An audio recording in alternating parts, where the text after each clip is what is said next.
Supermercados está de moda en redes sociales como en TikTok. Hasta te enseñan a hacerlo para que no te pillen. El producto ya depende del precio. ¿Qué es lo que más se roba? Ha recabado toda la información nuestra editora Nazaret García Jara. Sí, Ana, los hurtos en los supermercados son una práctica muy cotidiana, de ahí que cada vez sea más común encontrarnos con esta imagen. La de determinados productos blindados con alarmas, protegidos bajo llave o hasta con cadenas, como el aceite de oliva. Y no es de extrañar porque el precio del nuevo oro líquido español se ha disparado. Es el segundo producto que más desaparece de las estanterías. Por delante están los licores. Aquí se incluyen todas las bebidas alcohólicas. Y en esta lista encontramos también los ibéricos, productos de afeitado y los vinos. Y es curioso porque estos hurtos no son iguales en todas las comunidades. Fíjate, en las regiones del norte, en Galicia, en Asturias, en Cantabria, no renuncian al pulpo gratis. Los ladrones catalanes tienen más predilección por el cava o los berberechos, fijación por el chocolate en la Comunidad de Madrid, en La Rioja y en Murcia, carnes autóctonas en Aragón, cosmética en el País Vasco y diferentes tipos de queso y encurtidos en Castilla y León, Andalucía y Canarias. Cada lugar ya veis que tiene sus especialidades. Yo no sé si se roba más, cambia el perfil de lo que se roba. Lo que no sé si se roba más o menos. Ivonne Gasque es director general de Post Potential. Ivonne, ¿qué tal? Buenas noches. Hola, buenas noches. Muy bien, encantado de estar con vosotros. Se roba mucho en los supermercados españoles, se roba más de lo que se robaba. ¿Depende un poco de la situación de la economía, de las economías familiares? Bueno, respondiendo a la primera pregunta sobre si se roba más en España, realmente no, la problemática es generalizada, ¿no? Por ejemplo, estos días yo ahora mismo me pilláis en Túnez y estaba experimentando viendo que las tiendas utilizan los mismos elementos para protegerse y que la problemática se ha extendido a lo largo del mundo, ¿no?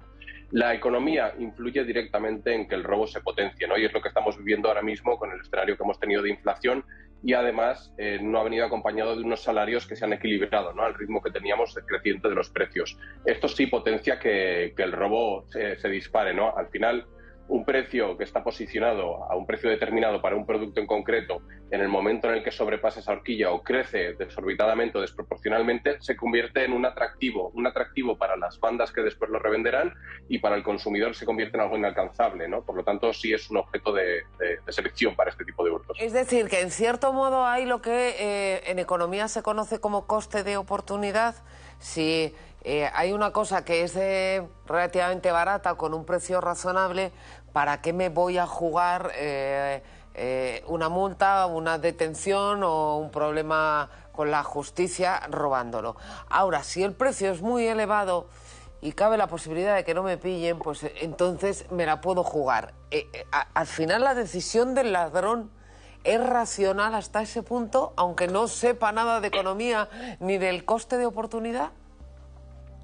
Bueno, es que nos sorprendería conocer más el perfil de estos ladrones, ¿no? Porque conocen muy bien ese limbo legal que tienen y hasta qué importes pueden hurtar para que no hayan cometido un delito. Y luego yo distinguiría entre tres tipos de hurto, ¿no? En este sector de retail se conoce como pérdida desconocida, porque hasta que no es denunciada e identificada no se reconoce esta pérdida como un hurto.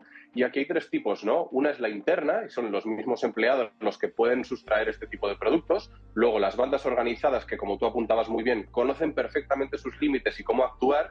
Y luego el consumidor, que somos nosotros a pie de calle, ¿no? Que muchas veces se dice que realizamos nuestra compra, pero decidimos darnos un pequeño capricho, ¿no? Y es un extra, un producto que no se paga. Esto conforma el hurto en los supermercados. ¿Esto es muy habitual? Que tú hagas una compra entera y intentes llevarte algo en la... Eso es una crema, no sé, es habitual. Bueno, una crema se han conocido casos polémicos, ¿no? Pero es cierto que pues, no podemos ponernos a todos. Efectivamente. No podemos entrar todos del mismo saco y gracias a Dios hay mucha gente que todavía sigue siendo honrada, ¿no? Y que efectivamente vaya a realizar su compra. Pero es verdad que es una práctica extendida y que por eso representa una problemática que ya supone el 1% de la facturación total del sector.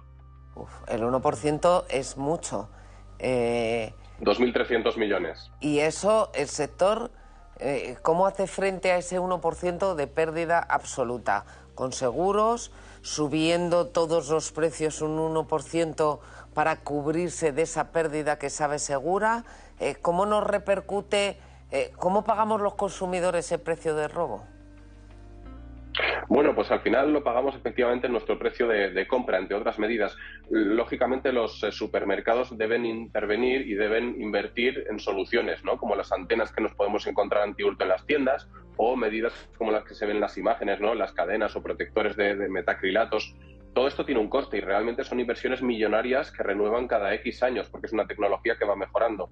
Con lo cual, este coste que ellos asumen lo trasladan al precio necesariamente que el consumidor debe soportar, ¿no? Y es que no hay otra manera, si no, de lo contrario no podrían tampoco soportar los salarios que tienen que pagar, ¿no? A ver, tengo aquí levantadas las manos para hacerte preguntar. Margarita. Ivonne, buenas noches. Por lo que estás comentando, por la subida de la inflación, la subida de los precios, se entendería el robo por necesidad, pero yo no sé si ese es el que ha aumentado o simplemente por lo que hemos visto al principio, que en cada comunidad autónoma se está robando o se hurta algunos productos que son casi un poco de lujo. Hombre, los licores por necesidad, ¿cómo que por no? Eso y los quesos es lo más robado. Por eso, si ha aumentado ese robo por necesidad, que se podría entender. Pues la respuesta es que no. Digamos que el robo por necesidad es algo que no impera en nuestro país, gracias a Dios y por ahora, ¿no? Realmente en otros países sí podría entenderse esto, como por ejemplo en el que me encuentro ahora mismo, ¿no? Pero el robo por necesidad, digamos que no es el que predomina. Básicamente es el robo para la reventa. Es decir, estas bandas organizadas ven esa oportunidad de revender ese producto. Digamos que somos un país muy honesto, pero es verdad que compramos estos productos en otros mercados, ¿no? Sin saber qué consecuencias tiene o sin saber de dónde viene este producto. Pero hay productos que años anteriores podían ser perfectamente accesibles para el consumidor, incluso podían ser un pequeño capricho para un día especial, como puede ser una bebida espirituosa, un licor, un vino, un queso, un ibérico.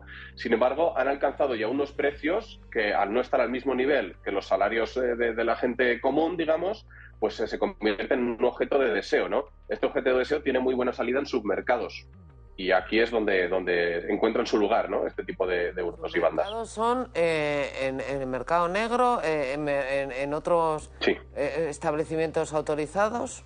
O sea, ¿hay gente que hace la compra del aceite o del queso en un mercado no autorizado, digamos?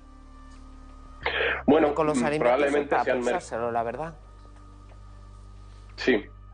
Hay todo tipo de mercados, ¿no? Y probablemente sean mercados que no están autorizados donde se encuentran estos productos, sí. A ver, última y rápida pregunta. Bueno, ¿qué tal, Ivonne?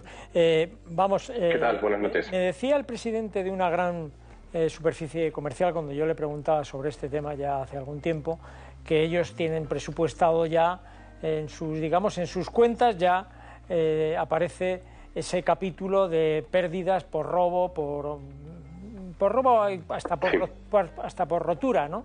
Por decirlo de alguna manera, que eso ya contaban con ello, y que era una cantidad que puede parecer grande, porque un 1%, como tú has dicho, es grande, 2.300 millones a nivel general, pero que sería todavía más costoso para un supermercado, por ejemplo, contratar más gente que vigilara, más vigilantes, y además que eso supondría a lo mejor una presión poco comercial sobre el cliente. Eso es lo que me venía a decir, con lo cual como que hay que asumir, se tienen que tragar de alguna manera, aunque pongan medidas, lógicamente, cámaras, ahora hay muchas cámaras y tal, pero que de alguna manera tienen que asumir esos robos para que el cliente no salga demasiado perjudicado. Pues has hecho un apunte estupendo, porque precisamente esto explica muy bien esta problemática, ¿no? ¿Y qué se añade a esta problemática? Efectivamente, los supermercados realizan trabajos pues increíbles, ¿no? Para conseguir que el consumidor se encuentre muy a gusto en sus superficies comerciales. Con lo cual, deben evitar a toda costa esta intimidación, ¿no? Al consumidor honrado que va a sus tiendas. Y efectivamente es una problemática difícil de tratar por este apunte concreto que muy bien explicabas tú, ¿no? Y es precisamente no hay que molestarle, no hay que invadirle, hay que tomar todo tipo de medidas que no interrumpan esta compra, ¿no? Pues Ivonne, gracias por explicarnos lo que está ocurriendo. Esto es más viejo que el mundo, esto no se acaba fácilmente. En fin, te iba a decir cómo lo evitamos, pues. Efectivamente. Pues no lo sé. Gracias por atendernos, Ivonne. Buenas noches. A vosotros, buenas noches, muchas gracias. Esta semana la Comisión Europea ha revisado al alza la previsión